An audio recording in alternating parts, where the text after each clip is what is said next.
Any community, and I know that from the ones I'm involved in, at least 95% of the people are lurkers and never actually post or get involved. And it's what you have to do to, ask questions to involve people who are lurking, and that perhaps it's not so much about engagement and more about attraction of people lurking. That's just a thought I've got at the moment. I'm going to go away and mull on and ask Matt later when we. So we could someone tweet that the bill wants to attract lurkers, I think. All right. Louise, what about for you today?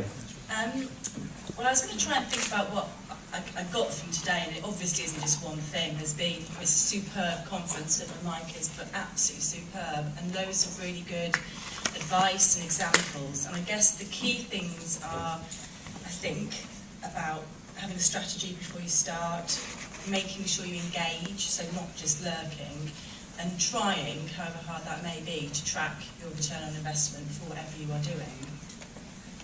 Okay, Matt? I think the main thing for me has been that we've finally seen the kind of talk in this industry move from the highly theoretical to the highly practical. And it's great to see the case studies with people with proper ROI who are winning business, who are placing people, and it's brilliant that that's happened in the 12 months or so since we were last here. I think the interesting thing about maybe the next stage is actually considering the sort of different applications of these technologies, because it's really often Somebody really likes Foursquare. when you went around the room earlier, people are from different backgrounds, and I think that what really surprised me is it took the lawyer to be the first person to mention the positive effect on employer branding of all this stuff. So I think that the takeaway was case studies are brilliant, but maybe we need to think about some of the broader implications of these technologies. And you're right. If those of you who were here last year might have recalled in Matt's presentation, he actually had a slide which said, we don't actually have any examples of this having happened yet. Hopefully in 12 months we will. So it was good to see a couple of those. I want to pose a quick question to you as a group. We're talking about social media, about engaging with people, about, we've had presentations about communities. We had a really good presentation in our case studies about building communities. You've each built communities in your own way at different times. What would you say, I guess, what was it that you did to build your community when you started, and would you change anything now? And Louise, I mean, you've probably got the most experience having built our community over the last sort of 10 years or so at UK Recruiter. What did you do to build it, and would you do something different now? I think if I started now, it would be completely different, because 10 years ago there was none of this. We wouldn't have had a conference like this. I suspect that the key element of what I did would be the same, which was about really hard work, trying to find a way to engage with people, give people useful content. And I think that's the same. It's about engagement again. So I think that it's so obvious. It's what more than one person said, fishing where the fishes are, and that's what I had to do. I mean, I'm not engaging job seekers, I'm engaging recruiters and suppliers to the industry. But it's about going out there and finding where they are and what they want to read about and what they need to learn about, and getting other experts involved.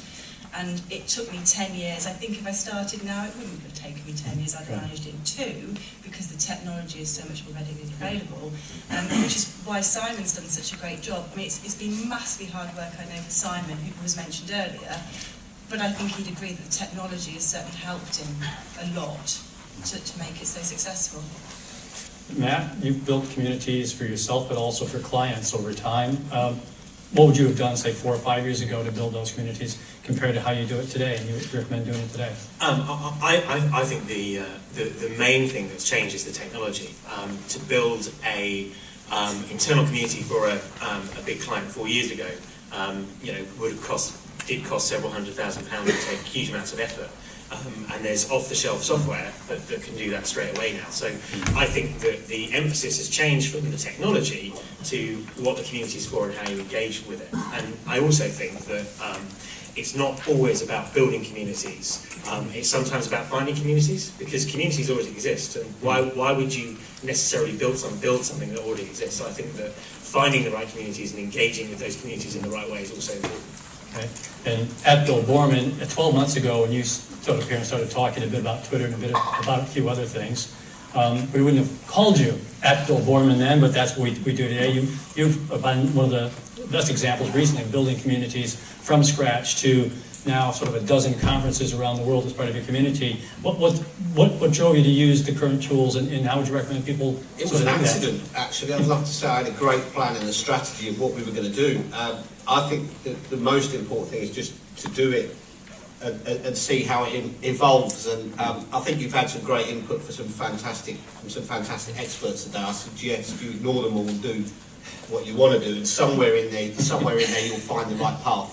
And you'll find something that works, and it won't necessarily work for somebody else. So just look at what people are doing. I think the other really important point in terms of communities is, because I think Matt's right when he debates it about that it's perhaps a much overused term, is that communities are quite different now. I think communities have very shallow roots now. People look at hashtag communities, which grow up all over the place, on Twitter, where you don't even have to sign in or join.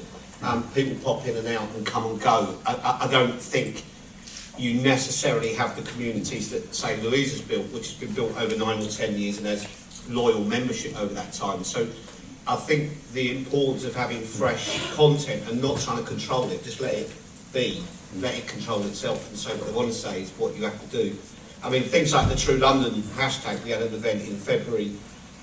People have been commenting and having separate discussions on that hashtag for 6 months. Right. You know, we thought it was going to be an event reporting, and I think these kind of informal communities are the things that spring up. Equally, they die unless there's fresh stuff going in. But nobody owns it and nobody manages it. They just happen if you create the right online events. Okay. I think that's what's important: create the right things for people to talk.